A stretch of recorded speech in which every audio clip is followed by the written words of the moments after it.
उसने अपनी माँ को बुलाया, जैसे उसकी माँ उससे मिलने के लिए आई, और अपनी माँ को अपने नजदीक बुला के उनका कान काट लिया कि अगर कोई इंसान आज के दिन गैंगस्टर बन रहा है, आज के दिन अगर कोई नेगेटिव रोल प्ले कर रहा है, कुछ ऐसी लाइन में जा रहा है, तो सिर्फ उसका दोष नहीं है, उसके आसपास के सभी लोगों का दोष है। जिसको उसने फर्स्ट टाइम बताया था कि मैं ये काम करके आया हूँ, मैं ये कर रहा हूँ, उसने उसको क्यों नहीं टोका? तो उसकी माँ ही उसको प्रेस करती थी कि कोई बात नहीं बेटा, अच्छा है, करो करो करो।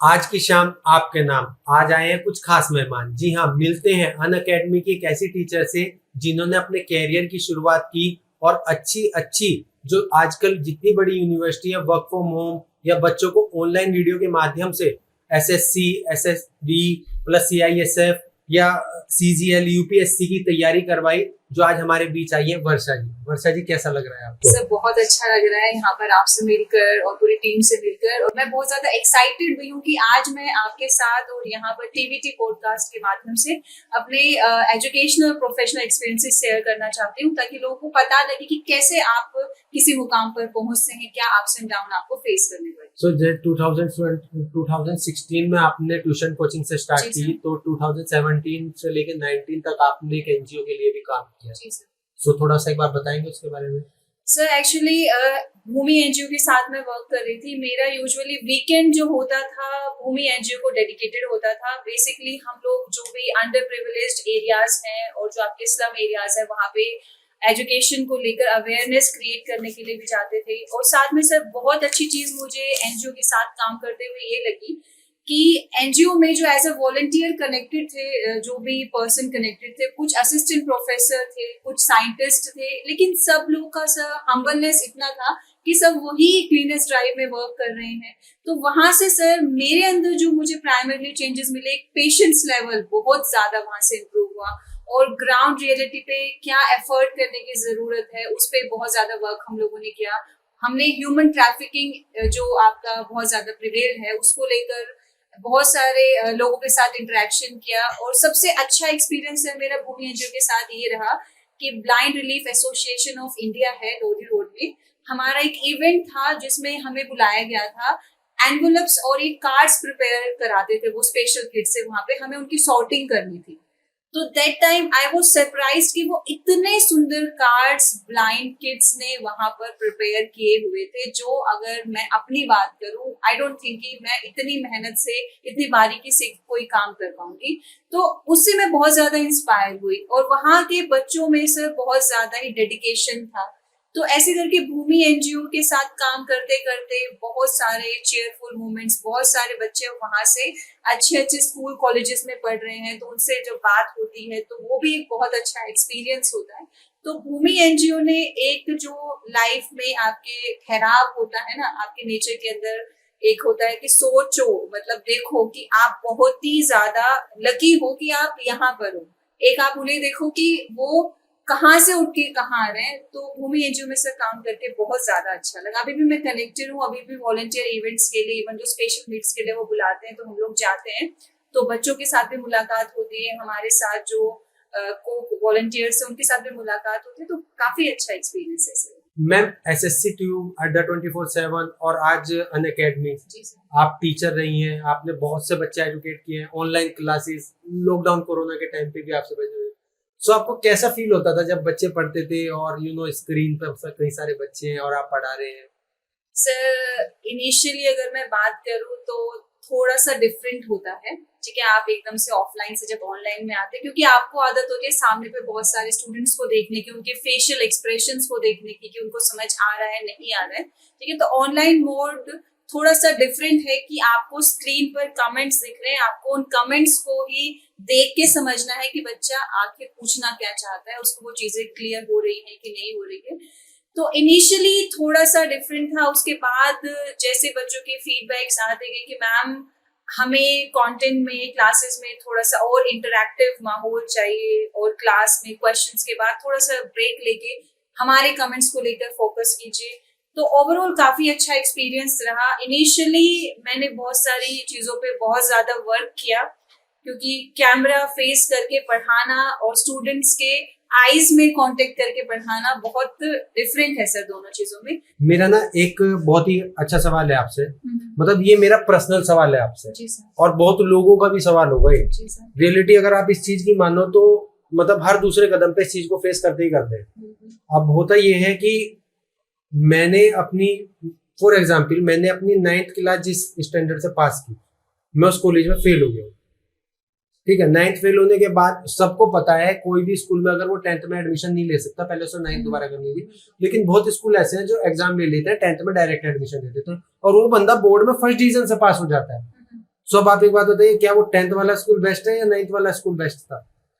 सर 10th वाला स्कूल बेस्ट है क्योंकि उसने उसको चांस दिया कि हाँ जो तुम्हारा टैलेंट है वो तुम मतलब उसका टेस्ट लिया, उसको उसके स्कोर और मार्कशीट के बेसिस पे जज करके उसको वहां से रिजेक्ट नहीं कर दिया। उसका टेस्ट लिया, उसमें कुछ उन्होंने इम्प्रूवमेंट या फिर कुछ नॉलेज देखी होगी और उसके बेसिस पर उसको चांस दिया। फिर 9th वाला स्कूल सर इसलिए बेस्ट नहीं है कि माइट भी कोई जो उसको समझ में नहीं आया होगा या फिर जो टीचर के साथ उसका जो इंटरेक्शन होता है या फिर सर माहौल बहुत ज्यादा मैटर करता है। और सर एक और बात ये है, मैं एक पर्सनल एक्सपीरियंस से बताना चाहूंगी, मेरे भाई के साथ ये चीज थी। उसने ये बोला 10th में कि अगर इस स्कूल में एडमिशन कराओगे ना तो मैं अच्छा स्कोर करके पास करूंगा और इसी स्कूल में रहोगे ना तो मैंने सिर्फ 60-70% ही लेकर आने हैं। तो आपका ना एक माइंडसेट भी होता है जो मैटर करता है।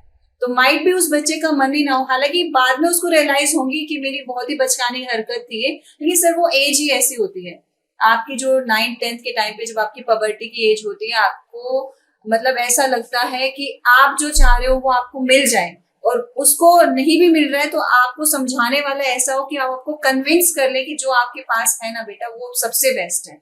तो सर सारे फैक्टर्स होते हैं, कभी भी कोई भी जो चीज है, कोई भी फेलियर है, कोई भी सक्सेस है, वो सिर्फ अकेले हासिल नहीं हो सकती। और मैं ये भी बात मानती हूँ सर कि अगर कोई इंसान आज के दिन गैंगस्टर बन रहा है, आज के दिन अगर कोई नेगेटिव रोल प्ले कर रहा है, कुछ ऐसी लाइन में जा रहा है, तो सिर्फ उसका दोष नहीं है, उसके आसपास के सभी लोगों का दोष है। जिसको उसने फर्स्ट टाइम बताया था कि मैं ये काम करके आया हूँ, मैं ये कर रहा हूँ, उसने उसको क्यों नहीं टोका। और ये सब चीजों का रोल होता है। सर आपने एक बचपन में स्टोरी सुनी होगी कि एक बार एक बच्चे ने अपनी माँ का कान काट दिया था। सर वो बचपन में जब कोई भी ऐसी हरकतें करता था तो उसकी माँ ही उसको प्रेज करती थी कि कोई बात नहीं बेटा, अच्छा है, करो करो करो।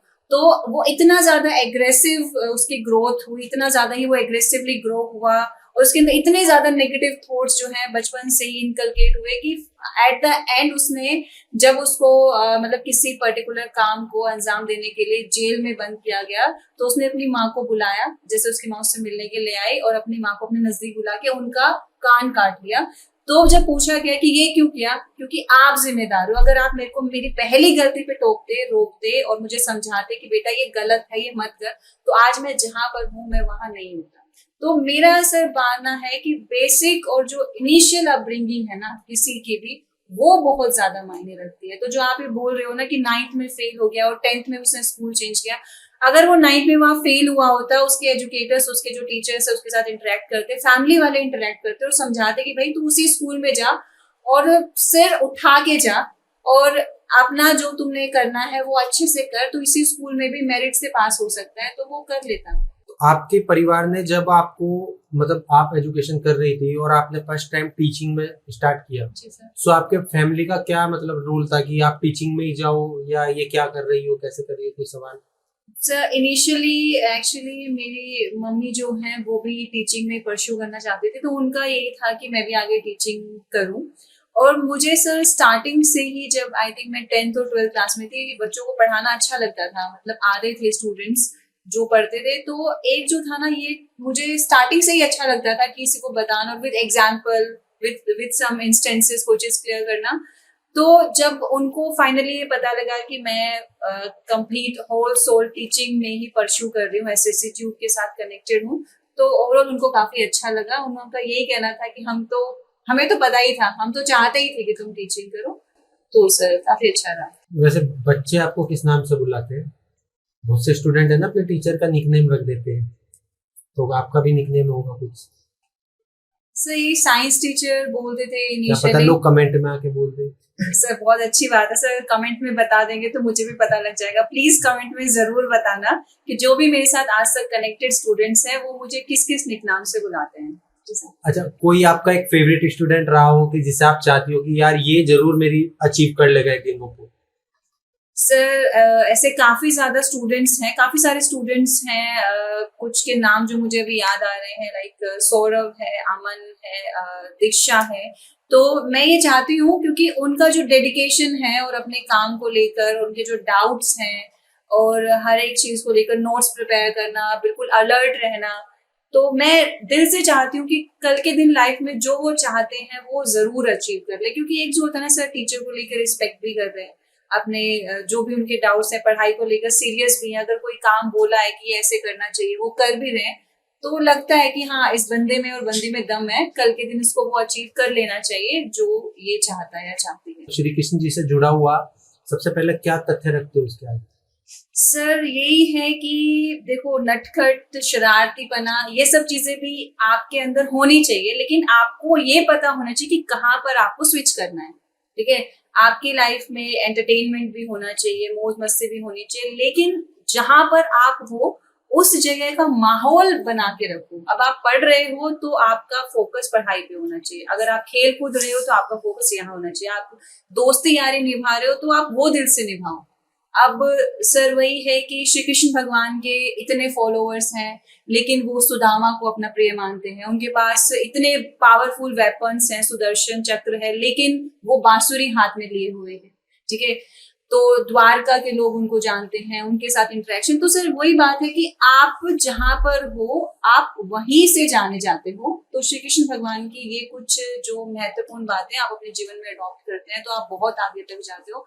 एक चेहरे पे जो आपकी स्माइल है सर, वो श्री कृष्ण भगवान का जीवन आप देख लीजिए। पैदा हुए तो तभी माँ बाप से अलग कर दिए गए, फिर उनको राधा रानी जी का साथ नहीं मिला, लेकिन एक जो स्माइल है और एक जो आप ग्रेस देखते हैं उनकी, जब भी आप कहीं पर कोई भी मूर्त देखते हैं तो वो दर्शाती है कि मतलब आपको वैसा होना चाहिए। अभी जैसे मैं बहुत सी रील्स शॉर्ट्स वगैरह देखता हूँ, जी तो सर। उनमें ऑनलाइन क्लासेस में बच्चे थोड़ी बहुत ऊपर नीचे कर देते हैं, तो जी मैम सर। उनको ट्रीट करती है। सो आजकल क्या होता है, कॉलेज का प्यार ही ऐसा होता है बच्चों के लिए कि यार हम लोग मिल नहीं पाए, अब हम अलग हो जाते हैं, शादी कर लेते हैं। कृष्ण राधा का भी प्यार अकेला रह गया, बट उन्हें नहीं पता कि कृष्ण जी ने अपने प्यार को छोड़ा तो अपने माँ बाप को हासिल किया। जी सर। वो इतने वर्ष कारावास में उन्हीं का इंतजार कर रहे थे। तो लोग कहते हैं ना कि जिनका प्यार रह गया आधा तो जप लेते हैं नाम कृष्ण राधा। तो ये चीजें ना आजकल के बच्चों को बहुत अट्रैक्ट करती है। मतलब जो स्टूडेंट्स लाइफ है ना, समझते हैं हम भी निकले हैं, लोगों में चलता रहता है ये concept, but as a teacher आप इस चीज को कैसे कन्वे करती हो एक स्टूडेंट को? सर ये मैं मानती हूँ, देखो ये जो आप बोल रहे हो स्टूडेंट लव और ये सब चीजें, हम कह सकते हैं कि सब चीजें मतलब 90% केसेस ऐसे हैं जो आपके खराब है, लेकिन 10% केसेस ऐसे हैं जो अच्छे भी हैं, जो अगर राधा जी और श्री कृष्ण भगवान के साथ अपने आप को कंपेयर करके या फिर उनकी इमेज छवि अपने दिमाग में रख के आगे का डिसीजन लेते हैं कि चलो अलग हो जाते हैं, वो आगे सक्सेसफुल भी होते हैं और एक दूसरे की रिस्पेक्ट भी अपने एक दूसरे की नजरों में कायम रखते हैं। ठीक है, 90% सर यूथ जो है उनको पूरा कंसेप्ट तो पता नहीं होता, वो जो सामने दिख रहा है उनको उसी के हिसाब से, उसी को रोल मॉडल मान के उसी को ही फॉलो करने पे लग जाते हैं। तो हमारे जो वैल्यूज हैं, अगर हम उनको बेसिक से चीजें बता रहे हैं कि जो आपके श्री कृष्ण भगवान जी और राधा रानी जी की कहानी है वो ऐसे है, तो आई थिंक ये जो आप कह रहे हैं ना वो बात फिर जस्टिफाई ज्यादा अच्छे से होगी। बहुत से लोग ना पेपर देने से पहले, जी सर, हम भी करते थे मतलब बहुत, जब सो किताबों में विद्या देवी रख ली, नीचे गिर गई बुक भी ऐसे कर ली, हे सरस्वती माता पेपर अच्छा होना चाहिए, अपने माता पिता का आशीर्वाद लिया है, लेकिन एकदम पता चला यार ये क्वेश्चन तो याद ही नहीं किया, सब इस क्वेश्चन का आंसर क्या लिखना है, फिर वो लिख देते हैं कुछ भी, जो भी। अब वो क्वेश्चन वो जो पुट अप करना, क्या वो सही है कि स्टूडेंट के लिए? नहीं सर, बिल्कुल भी सही नहीं लिख पाते हैं और लिखते भी सही नहीं है और वो चीज सही भी नहीं है। ठीक है, अब इसको लेकर सर मैं ये कहना चाहूंगी, देखो एक तो वो जो भगवान का नाम ले रहा है और जो बोल रहा है माता रानी घर परिवार आशीर्वाद, वो चीज ठीक है कि वो दिखा रहा है कि उसका फेथ है इन लोगों में, लेकिन ये जो एक्ट वो परफॉर्म कर रहा है, शीट्स पे शीट्स भरना, शीट से, सर ये बेसिकली पीयर प्रेशर जो आपने बताया उससे ये चीजें हो रही हैं। अब इसी चीज को ही लेते हुए अगर वो उन लोगों के साथ बैठ के पढ़ा होता जो अच्छे से तैयारी कर रहे थे तो शायद ये नौबत नहीं भी आती। अब आप ऑनलाइन एजुकेशन स्टार्ट कर लेते हैं, लेकिन लेट्स से आपने स्क्रीन पर कुछ ब्लैक एंड व्हाइट आपने रख दिया है और आप जैसे उसको रीड आउट कर रहे हैं, ठीक है, तो ऐसे में आपका ऑनलाइन जो करियर है वो नहीं वर्क करेगा। ठीक है, आपका किसी भी फील्ड में जाना और उस फील्ड को अच्छे से निभाना बहुत ज्यादा मायने रखता है। ठीक है, और ऑनलाइन एजुकेशन से भी और एज अ ऑनलाइन एजुकेटर भी आप इतना अर्न कर सकते हैं, आप अपना फील्ड, अपना जो लाइवलीहुड है इतना अच्छे से बेटर तरीके से अर्न कर सकते हैं कि आपको मतलब मजा आएगा सर चीजों को करने में। मैम आपकी favourite book? Sir Shrimad Bhagavad Gita. आपके favourite person? Sir Shri Krishna Bhagwan. आपके favourite author? Sir Shri Krishna Bhagwan. आपका favourite serial? Sir Radha Krishna. आपका favourite palace? Sir Khatu Shyam मंदिर। मैम लगता है कि आप आस्था से बहुत जुड़े हैं। सर बहुत ज्यादा। सो आपकी सक्सेस के पीछे जो इम्पोर्टेंट पर्सन है सबसे ज्यादा, जी सर। आपकी फैमिली मेंबर? जी सर। वो कौन? सर मैं अपने पापा को मानती हूँ बहुत ज्यादा, क्योंकि एक जो फेथ है कि कर, हम हैं पीछे खड़े हैं, जो तुम्हें करना है करो, वो बहुत ज्यादा उन्होंने मुझ में दिखाया। क्योंकि मेरी फैमिली से जहां तक मुझे पता है कि कोई भी गर्ल चाइल्ड इतना एजुकेटेड उस टाइम तक नहीं हुई थी जितना मैं थी और मैं हूँ। तो एक जो हमेशा हर चीज को लेकर पूरा परमिशन कर देना कि यहाँ जाना है जाओ, ये पढ़ना है पढ़ो, ऐसे पढ़ना है करो, ये करना है वो करना, तो उन्होंने वो स्पेस, उन्होंने वो चीजें हमेशा काफी मेंटेन रखी है। तो मैं अपने पापा को बहुत ज्यादा मानती हूँ, उन्होंने बहुत हेल्प किया, सपोर्ट किया हर चीज में। आप अपने पापा के लिए टीवीटी पॉडकास्ट से कुछ कहना चाहेंगे? सर यही कि वो हमेशा खुश रहें, स्वस्थ रहें और अपना आशीर्वाद हमेशा हम पर बनाए रखें। ठीक है, तो इसी के साथ आज हम अपना पॉडकास्ट समाप्त करते हैं। धन्यवाद।